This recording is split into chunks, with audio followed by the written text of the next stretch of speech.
Dear UPSC aspirants, not only UPSC aspirants, group 1, group 2 ఇలా ఏ competitive examination రాయాలనుకున్న విద్యార్థులు ఎవరుతున్నారో, అభ్యర్థులు అవుతున్నారు, మీకందరూ కూడా స్పేస్ టెక్నాలజీ, డిఫెన్స్ టెక్నాలజీ ఇలాంటి ఐటమ్స్లో నుంచి ఎగ్జామినేషన్లో క్వశ్చన్స్ రావడానికి అవకాశం ఉన్నాయి. You know very well. మరి దాంట్లో భాగంగా అటు కరెంట్ అఫైర్స్ అలాగనే GS3 కింద మనకు ఉండేటువంటి డిఫెన్స్ సిస్టమ్ ఏమవుతుందో దీంట్లో నుంచి రావడానికి అవకాశం ఉండేటువంటి 2026లో ఉండేటువంటి one of the important item Pralay missile.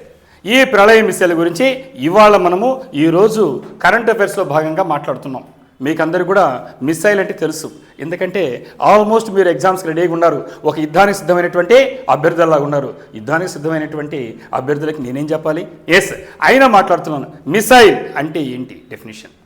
Missile అనేటువంటిది లాటిన్ ఆరిజిన్ అయినటువంటి మిటేర్ అనే పదం నుంచి వచ్చింది. దాని మీనింగ్ ఏంటో తెలుసు మీకు అందరికీ. టు సెండ్ అంటే టు థ్రోన్ అవే, అంటే మనం పాత రోజుల్లో ఒక స్పియర్ బల్లెని తీసుకుని విసిరేసేవాళ్ళు, నేరు అలా వెళ్ళేది, అంటే దూరం నుంచే దాడి చేయడానికి వీలు ఉండేటువంటి దాన్ని. సో ఇలాంటి దాన్ని ఆఫ్టర్ సెకండ్ వరల్డ్ వార్ మనకి ఈ మిసైల్ అనేటువంటి టెర్మినాలజీ మనందరికీ కూడా పరిచయం అయింది. మిసైల్ అంటే టు సెండ్. ఎగ్జామినేషన్లో, కాంపిటేటివ్ ఎగ్జామినేషన్లో ఒకవేళ దేంట్లో నుంచి ఆరిజిన్ అయిందంటే ఏ లాంగ్వేజ్? Latin language. మీనింగ్ ఏంటి? త్రో అవే, విసిరివేయడం చెప్పాలంటే. టు సెండ్ పంపించడం అని. అంటే ఏం పంపిస్తున్నారంటే ఒక విధంగా చెప్పాలంటే మిసైల్ అంటే అది ఒక వెపన్, ఆయుధం. ఈ ఆయుధంలో ఏం చేస్తున్నారంటే దానికంటూ సెల్ఫ్ ప్రొపలెంట్, తనను తానే గైడ్ చేసుకుంటూ వెళుతుంది. ఆ వెళ్ళిన తర్వాత ఒక వెపన్ని మోసుకెళ్తుంది. ఆ వెపన్స్ అనేది 2 కేటగిరీస్ ఉన్నాయి, మీకు అందరికీ తెలిసిందే. సాంప్రదాయమైనటువంటి ఆయుధాలు, కన్వెన్షనల్ వెపన్స్ అంటారు. న్యూక్లియర్ వెపన్స్ వచ్చాయి కాబట్టి అణ్వాయుధాలు అంటారు. కాబట్టి న్యూక్లియర్ వెపన్స్ కావచ్చు, కన్వెన్షనల్ వెపన్స్ కావచ్చు. దీన్ని తీసుకెళ్ళి దూరంగా ఏదైతే టార్గెట్ ఉందో ఆ టార్గెట్ మీద చేరవేసేదాన్నే మనం ఏమంటున్నామంటే మిసైల్ అనే పేరుతో వాడుతున్నాం. డిఫరెంట్ టైప్స్ ఆఫ్ మిసైల్స్ మనంతా కూడా డిస్కస్ చేస్తాం. మరి ఈ మిసైల్స్ని రకరకాలైనటువంటి క్లాసిఫికేషన్స్ మనం చదివినాం ఇంతకుముందు ఎగ్జామినేషన్లో. మరి దీన్ని డిస్కస్ చేసే ముందు ఒక్కసారి గుర్తు చేద్దామని మీకు అందరితో నేను డిస్కస్ చేస్తున్నాం. మనకు అవసరమైంది రేంజ్ పరంగా. రేంజ్ అంటే ఒక మిసైల్ని పంపించిన తర్వాత ఇక్కడి నుంచి ఒక టార్గెట్కి వెళ్ళిన తర్వాత ఎంత దూరం వెళ్ళగలుగుతుంది అనే దాన్ని రేంజ్ అని పేరుతో అంటారు, అంటే ప్రయాణించేటువంటి దూరం. ఈ రేంజ్ ఆధారంగా SRBM అనే పేరుతో పిలుస్తారు. మొట్టమొదటి కేటగిరీ SRBM అంటే షార్ట్ రేంజ్, అంటే బ్యాలిస్టిక్ మిసైల్. అంటే షార్ట్ రేంజ్ అంటే ఎంత? 1000 కిలోమీటర్స్ కంటే తక్కువ దూరం ప్రయాణించేటువంటి ఏమవుతున్నాయో వీటిని SRBM అనే పేరుతో పిలుస్తారు. కాబట్టి ఈ కేటగిరీలో ఎగ్జామినేషన్లో మనకి ఎక్కడైనా SRBM అంటే బిలో 1000 కిలోమీటర్స్ ట్రావెల్ చేయగలిగేటువంటి మిసైల్స్ అని ఫస్ట్ కేటగిరీ రేంజ్ పరంగా. సెకండ్ కేటగిరీ ఏమంటారంటే IRBM అనే పేరుతో పిలుస్తారు. IRBM అంటే ఇంటర్మీడియట్ రేంజ్ బ్యాలిస్టిక్ మిసైల్. అంటే అది ఒక విధంగా చెప్పాలంటే అంత దూరం కాదు, దగ్గర కాదు, మధ్య రకంగా ఉంది. అవి ఎంత ఉంటుందంటే 1000 కిలోమీటర్స్ నుంచి అలాగనే మనకు ఒక 3000 నుంచి 3500 కిలోమీటర్స్ మధ్యలో ప్రయాణం చేసేదని. జనరల్గా 1000 to 3000, కొన్ని వాటిలో 1000 to 3500 ఇస్తారు. ఆ రేంజ్లో ప్రయాణం చేసే వాటిని IRBM అనే పేరుతో పిలుస్తారు. ఓకేమా? రైట్. మరి థర్డ్ కేటగిరీ ఏంటంటే, అంటే ఇప్పటి వరకు చూసిన దాంట్లో మనం SRBM చూసాం, IRBM చూసాం. ఈ కాకుండా ఇవి ఎలా వెళ్తాయంటే అంటే ఇంకొంచెం 3000 నుంచి 5000 కిలోమీటర్స్ వరకు ట్రావెల్ చేయగలుగుతాయి అనమాట. కాబట్టి ఇలాంటి కేటగిరీ థర్డ్ కేటగిరీ. చివరిది ఇంటర్ కాంటినెంటల్ బ్యాలిస్టిక్ మిసైల్స్, అంటే 5500 కిలోమీటర్స్ దూరం దాటి వెళ్ళిపోతాయి. దాన్ని ఇంటర్ కాంటినెంటల్ బ్యాలిస్టిక్ మిసైల్స్ అనే పేరుతో పిలుస్తారు. సో ఈ ప్రళయ్ గురించి ఇప్పుడు వస్తున్నా మాట్లాడడానికి. ఈ రేంజ్ పరంగా చూసినప్పుడు ఇది ఏమవుతుందంటే SRBM. ఎందువల్లంటే ఇది ప్రయాణం చేసేటువంటి డిస్టెన్స్ ఎంత ఉంటుంది అంటే ఇది 150 to 500 కిలోమీటర్స్ మాత్రమే ఉన్నాయి. 150 to 500 కిలోమీటర్స్ రేంజ్. కాబట్టి ఏమవుతుంది? SRBM. ఇది ఫస్ట్ గుర్తుపెట్టుకోండి. రెండోది, ఇప్పుడు చెప్పినటువంటి క్లాసిఫికేషన్ ప్రకారంగా చూసినప్పుడు కొన్నేమో బ్యాలిస్టిక్ మిసైల్స్ అంటాం, కొన్నేమో క్రూయిజ్ మిసైల్స్ అంటాం. ఇది కూడా ఒక రకమైన క్లాసిఫికేషన్ మిసైల్స్ని. బ్యాలిస్టిక్ మిసైల్స్ అంటే ఏంటి, క్రూయిజ్ మిసైల్స్ అంటే ఏంటి అనే క్లాసిఫికేషన్ తెలుసుకుంటే, ఈ క్రూయిజ్ మిసైల్స్ అనేటువంటి ఏమవుతుంటాయో అవి ఎలా వెళ్తాయంటే ఒక విధంగా చెప్పాలంటే ఎర్త్ అట్మాస్ఫియర్లోనే అంటే లో లెవెల్లో వెళ్తాయి, ట్రావెల్ చేస్తాయి. అంటే శత్రువులు ఎవరన్నా అటాక్ చేయడానికి వీలుగా ఉంటాయి. కానీ నిర్దేశిత లక్ష్యాన్ని తీసుకెళ్లాలనుకున్నప్పుడు వాటిని వాడతారు. అది కన్వెన్షనల్ వెపన్స్కి వాడతారు, అంటే సాంప్రదాయమైనటువంటి వెపన్స్కి వాడతారు. మరి బ్యాలిస్టిక్ మిసైల్స్ అంటే ఏంటంటే ఇక్కడి నుంచి పడేస్తే దూరం వెళ్ళిపోవడం. అంటే ఒక విధంగా చెప్పాలంటే ఇలా ఆర్క్ షేప్లో వెళ్తుంది, రాకెట్ ఇంజిన్ మోడల్ వెళ్తుంది అన్నమాట. అది బ్యాలిస్టిక్ మిసైల్. అంటే ఒక ఆయుధాన్ని విసిరేస్తే, ఇంకా చెప్పండి బేస్బాల్ తెలుసు మీకు, ఆ బేస్బాల్ కొడితే ఎలా వెళ్తుంది, ఇలా వెళ్ళి ఇలా పడుతుంది అనమాట. సో ఆ విధంగా ఒక ఆర్క్ షేప్లో వెళ్ళి మన ఆర్బిట్ పైకి దిగి వెళ్ళిపోయి అట్మాస్ఫియర్లోకి వెళ్ళిపోయి అక్కడి నుంచి మళ్ళీ ఎర్త్ అట్మాస్ఫియర్లోకి ప్రయాణం చేస్తే దాన్ని ఏమంటామో బ్యాలిస్టిక్ మిసైల్. మరి ఇప్పుడు మళ్ళీ వస్తున్నాం ఆ క్లాసిఫికేషన్లో. ఈ ప్రళయ మిసైల్ ఏంటి అంటే ఇది క్వాజీ బ్యాలిస్టిక్ మిసైల్. అంటే అది ఒక విధంగా చెప్పాలంటే క్వాజీ అంటే ఏంటి అని ఆలోచిస్తే ఆల్మోస్ట్ అని అర్థం మీనింగ్. ఇంగ్లీష్లో క్వాజీ అంటే ఆల్మోస్ట్ అంటే దాదాపుగా అంటే బ్యాలిస్టిక్ మిసైల్ లాగానే వెళ్తుంది. బ్యాలిస్టిక్ మిసైల్ ఎలా వెళ్తుందని చెప్పాను, రాకెట్. అదే క్రూయిజ్ మీద వెళ్తుంది, జెట్ ఇంజిన్ టైప్ వెళ్తుంది. ఇది ఏంటంటే ఆల్మోస్ట్ అనే పదం వాడుతున్నాం, క్వాజీ అనే పదం వాడతాడు ఎగ్జామినేషన్, జాగ్రత్తగా గుర్తుపెట్టుకోండి. క్వాజీ అంటే ఆల్మోస్ట్ బ్యాలిస్టిక్ మిసైల్ లాగా ఇలా ఆర్క్ షేప్లో వెళ్ళిపోయి మళ్ళీ ఏం చేయాలి, పడిపోవాలి. కానీ దానివల్ల ఏమవుద్ది, ఎనిమికి చిక్కిపోవడానికి అవకాశం ఉంది. పైకి వెళ్ళినప్పుడు క్లియర్గా దొరికిపోద్ది అనమాట. ఇది క్వాజీ అంటే ఆల్మోస్ట్ బ్యాలిస్టిక్ లాగా వెళ్ళింది. దాని తర్వాత ఏమవుద్దంటే ఎర్త్ ఆర్బిట్లోకి ఎంటర్ అయిపోయి మళ్ళీ మన క్రూయిజ్ మిసైల్ అంటే బోత్ మనకు ఉండేటువంటి క్రూయిజ్ క్యారెక్టర్స్ ఉన్నాయి, బ్యాలిస్టిక్ క్యారెక్టర్స్ ఉన్నాయి. ఈ రెండు కలిసినటువంటి క్యారెక్టర్స్ ఉంది కాబట్టి దీన్ని ఏమంటున్నామంటే క్వాసీ బ్యాలిస్టిక్ మిసైల్. ఇది సెకండ్ క్యారెక్టర్ గుర్తుపెట్టుకోండి ప్రళయకు సంబంధించి. మరి ఇప్పుడు చెప్పిన క్లాసిఫికేషన్ ప్రకారంగా రేంజ్ ఆధారంగా మిసైల్స్ మనం డివైడ్ చేసాం 4 టైప్స్గా. సో అలాగనే మనం చూస్తే దాని కూడా ట్రెజెక్టరీ అంటే ప్రయాణం చేసేటువంటి మార్గాన్ని ఆధారంగా బ్యాలిస్టిక్ మిసైల్ అని చెప్పాను, క్రూయిజ్ మిసైల్ చెప్పాను. మరి నెక్స్ట్ చూసినప్పుడు ఇది ఇదేను మోసుకెళ్తుంది, కన్వెన్షనల్ వెపన్సా లేదా న్యూక్లియర్ వెపన్సా అని చూస్తే అన్ని సందర్భాలు న్యూక్లియర్ మనకు తెలుసు, మనకి నో ఫస్ట్ యూజ్ మనం ఎప్పుడు వాడడం, NFU అంటాం. కాబట్టి ఇక్కడ మనం న్యూక్లియర్ వెపన్ బెదిరించడానికి మనకు వస్తుంది కానీ వాడడానికి కాదు.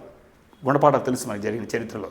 అయినా బెదిరించాలి, అవతల వాళ్ళని అటాక్ చేయాలి, సింధూరా వారు చూసాం మనం. సో ఇలాంటి పరిస్థితుల్లో కన్వెన్షనల్ వెపన్స్ అనేది చాలా ఇంపార్టెంట్ మనకి, సాంప్రదాయ ఆయుధాలు. అలాంటి వాటిని ప్రయోగించేటువంటిదే వార్ హెడ్స్. ఇది అన్ని రకాల వార్ హెడ్స్ని తీసుకెళ్తుంది. వార్ హెడ్ అంటే ఏంటి, ఆయుధం. కాబట్టి ఇక్కడ తనకు ఉండేటువంటి ఈ యొక్క రాకెట్ ముందు భాగంలో ఉండేటువంటి ఈ యొక్క పేలోడ్ అంటాం. అంటే మన రాకెట్ పైకి వెళ్తుంది, ఆ స్పేస్లో పేలోడ్ తీసుకెళ్తాం.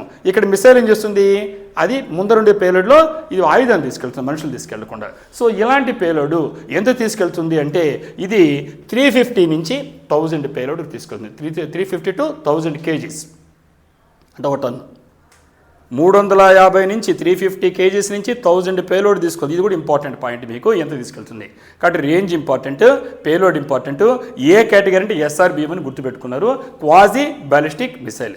సో ఇన్ని చెప్పిన తర్వాత నేను ఈరోజు అసలు దీని గురించి ఎందుకు మాట్లాడాల్సి వచ్చింది, why in news Pralaya missile గురించి ఎందుకు మాట్లాడాల్సి వచ్చింది మనం, ఎందుకంటే ఇది ఇంకొక పదం కూడా దీంట్లో ఇంట్రొడ్యూస్ చేస్తాను. మళ్ళీ మీకు మర్చిపోయిన వాళ్ళకి ఎవరికంటే సాల్వో అనే పదం వచ్చి ఉంటుంది మీకు ఎక్కడన్నా. సాల్వో అంటే ఏంటంటే కాన్సిక్యూటివ్, వరుసగా, అంటే గ్యాప్ లేకుండా సక్సెసివ్గా రెండు వెంటనే తీసుకెళ్తే దాన్ని సాల్వో అనే పదము మీకు ఎక్కువ వీటిలో డిఫెన్స్ టెక్నాలజీ వస్తుంది.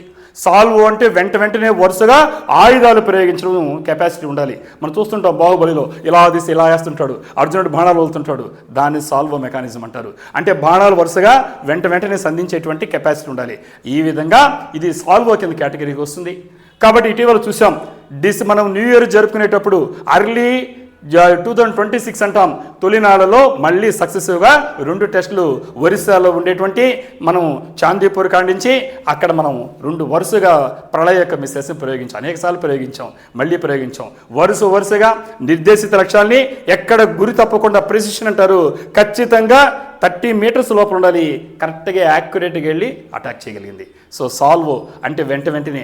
కాబట్టి ఈ టెక్నాలజీ అంతా ఎందుకు వాడుతున్నారంటే ఎగ్జామినేషన్లో డిఫెన్స్ టెక్నాలజీ కింద వాళ్ళు ఎటువంటి క్వశ్చన్స్ అడిగినా మన దగ్గర ఆ టెర్మినాలజీతో ఫెమిలియారిటీ ఉండాలి. కాబట్టి ఈ కాంపిటేటివ్ ఎగ్జామ్ ఎవరు రాస్తారో దానికోసం మీకు చెప్తున్నాను. ఇది ప్రళయ మిసైల్ ప్రయోగిస్తున్న చూసాం. కాబట్టి రీసెంట్లీ ఇది ఎవరు డెవలప్ చేశారంటే defence research and development organisation. కాబట్టి మన భారతదేశంలో డిఫెన్స్ రీసెర్చ్ డెవలప్మెంట్ ఆర్గనైజేషన్ ఏమవుతుందో మీకు SNTలో సైన్స్ అండ్ టెక్నాలజీలో ఈ DRDO వస్తుంది, కీలకమైన పాత్ర వహిస్తుంది. ఇది సాల్వో launch of 2 indigenous Pralaya missiles.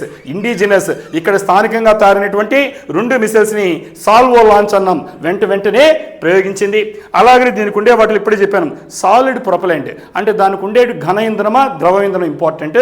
Solid ప్రొపలెంట్ని తీసుకెళ్ళి క్వాసీ బ్యాలిస్టిక్ మిసైల్ అయింది. అలాగనే capable of carrying multiple types of war heads, ఎటువంటి కావాలో అటువంటి రకాల వార్ హెడ్స్ని ప్రయోగించి ఎటువంటిది కావాలంటే వాడగలుగుతుంది అన్నమాట. సో ఆ విధంగా తీసుకెళ్తుంది. 2 మొబైల్ లాంచింగ్ ఇంపార్టెంట్, అంటే కొన్ని వాటిల్లో కేవలం కేవలము సీ నుంచి వాడతాం, కొన్ని ల్యాండ్ నుంచి వాడతాం. ఇలా వాడితే దీన్ని మొబైల్ లాంచింగ్, నువ్వు ఇక్కడి నుంచి ఎక్కడికో తీసుకెళ్ళి క్యారీ చేసి వెళ్తాం.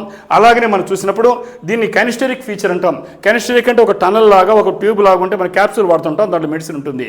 అలాగా అది అలా ఉండడం వల్ల, కెనిస్టరిక్ ఫీచర్ వల్ల, ఒక ట్యూబ్ లాంటి స్ట్రక్చర్ ఉండడం వల్ల ఇమ్మీడియట్గా 10 minutes లోపలనే లోడ్ చేయగా ప్రయోగించేటువంటి శక్తి సామర్థ్యాలు ఈ యొక్క ప్రళయకు ఉన్నాయి. అలాగని చూస్తే ఇంకొక రకమైనటువంటి దాంట్లో మ్యాక్ అనే పదం కూడా మీకు వస్తుంది. మ్యాక్ అనే పదం మీరు ఉంటారు. మ్యాక్ అంటే ఏంటి? మ్యాక్ అంటే స్పీడ్ ఆఫ్ సౌండ్. ఒక శబ్దం యొక్క వేగాన్ని మ్యాక్స్లో కొలుస్తాం మనం. కాబట్టి ఈ మ్యాక్స్ అనేది అది శబ్ద వేగం కంటే, అంటే ఒక సౌండ్ యొక్క వేగం కంటే తక్కువ ఉందా, ఈక్వల్గా ఉందా, ఎక్కువ ఉందా అనే దానికన్నా కేటగిరీస్ చూస్తాం. మరి తక్కువ ఉంటే ఏమంటారంటే సబ్ సోనిక్ అంటారు. సోనిక్ అంటే sound. Speed of sound is called as sonic. Sub sonic అంటే ఒక శబ్ద వేగం కంటే తక్కువ ఉంటే సబ్ సోనిక్ అంటారు. అర్థమైందమ్మా? మరి సోనిక్ అంటే 1తో కొలుస్తాం. ఒక యూనిట్ కిందేసి 1 అంటాం. 1 అంటే సోనిక్ అంటే శబ్ద వేగము. శబ్ద వేగం ఎంత ఉంటుంది తెలుసు కదా మీకు? 1265 km/h. గంటకి 1265 కిలోమీటర్ల వేగంతో ప్రయాణం చేయగలిగితే దాన్ని శబ్ద వేగం అంటాం. స్పీడ్ ఆఫ్ ఏ సౌండ్ అంటాం. దాన్ని 1 అనే యూనిట్కి కొలిచి సోనిక్ అనే పేరుతో పిలుస్తాం. అంతకంటే తక్కువ వేగంతో, అంతకంటే తక్కువ స్పీడ్తో ప్రయాణిస్తే వాటిని ఏమంటాం? సబ్ సోనిక్ అంటాం. ఆల్మోస్ట్ రీచ్ అయింది అనుకోండి, అది సోనిక్ కాదు, ఆల్మోస్ట్ అంటున్నా, అప్పుడు దాన్ని ట్రాన్సోనిక్ అంటారు. ఏమంటారు? ట్రాన్సోనిక్. 3 పదాలు వాడా. ఒకటేంటో సోనిక్. సోనిక్ అంటే స్పీడ్ ఆఫ్ ఏ సౌండ్, శబ్దవేగం ఎంత ఉంది? 1265 km/h. దానికంటే తక్కువ ఉంటే ఏమవుతున్నా? సబ్ సోనిక్ అంటున్నా. ఆల్మోస్ట్ రీచ్ అయిందనుకో ట్రాన్సోనిక్ అంటున్నా. మరి మోర్ దెన్ ఏ సౌండ్ స్పీడ్కి ఉంటే, స్పీడ్ ఆఫ్ ఏ సౌండ్ 1 కంటే ఎక్కువ ఉంటే, మోర్ దెన్ 1 యూనిట్కి ఉంటే అప్పుడు ఆ మ్యాక్స్ ఏమంటామో, ఏం పిలుస్తాం దాన్ని? సూపర్ సోనిక్ అంటారు. ఏమంటారు? సూపర్ సోనిక్ అంటారు. మరి మోర్ దెన్ 5 కంటే ఎక్కువ ఉంటే మ్యాక్స్, అప్పుడు ఏమంటామంటే హైపర్ సోనిక్ అంటాం. సో 5 రకాలైనటువంటి టెక్నాలజీ ఇవ్వడం జరిగింది. Sub sonic, sonic, transonic, super sonic, hyper sonic. మరి ఇప్పుడు ఈ రకం దాంట్లో మరి చూసినప్పుడు దీని యొక్క సౌండ్ ఎంత ఉందండి? స్పీడు 6.1 అవుతుంది. 6.1. మరి ప్రళయం అనేటువంటిది ఏ కేటగిరీ కిందకి వస్తుంది? ఇప్పుడు ఏ కేటగిరీ వస్తుంది? Hyper sonic.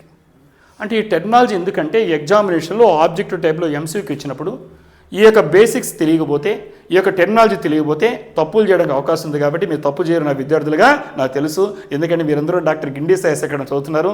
మరి ఇక్కడ 6.1 మ్యాక్ అన్నాం. 6.1 మ్యాక్ అంటే హైపర్ సోనిక్. ఆ టెక్నాలజీ మీకు అలవాటు అయిపోయింది. ఇప్పుడు మరి ఇక్కడ చూసినప్పుడు రేంజ్ ఇప్పుడే చెప్పాను, 150 నుంచి 500 కిలోమీటర్స్. అందులో SRBM అంటారు. ఏమంటారు? SRBM, short range ballistic missile అనే పేరుతో పిలుస్తారు. అలాగనే మొబైల్ లాంచర్ నుంచి, మొబైల్ అంటే ఇక్కడి నుంచి అక్కడికి తీసుకెళ్ళగలుగుతాం. అక్కడే కూర్చుంటాకో శత్రువుని కోసం ఎత్తుకుంటాడు. ఎక్కడికుంటే అక్కడికి వెళ్ళి అటాక్ చేసేటువంటి శక్తి సామర్థ్యాలు ఉండాలి.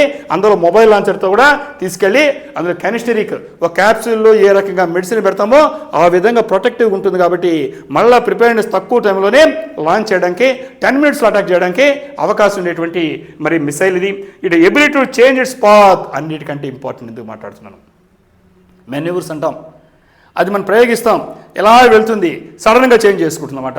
అంటే శత్రువు వచ్చి డిఫెన్స్ సిస్టమ్ అటాక్ చేసే లోపలే తిరిగి తన గైడ్ మార్చుకొని అటాక్ చేస్తుంది. అందుకు ఈరోజు మన పక్కన ఉండేటువంటి శత్రువులు ఎవరు శత్రువులు? చైనా, పాకిస్తాన్.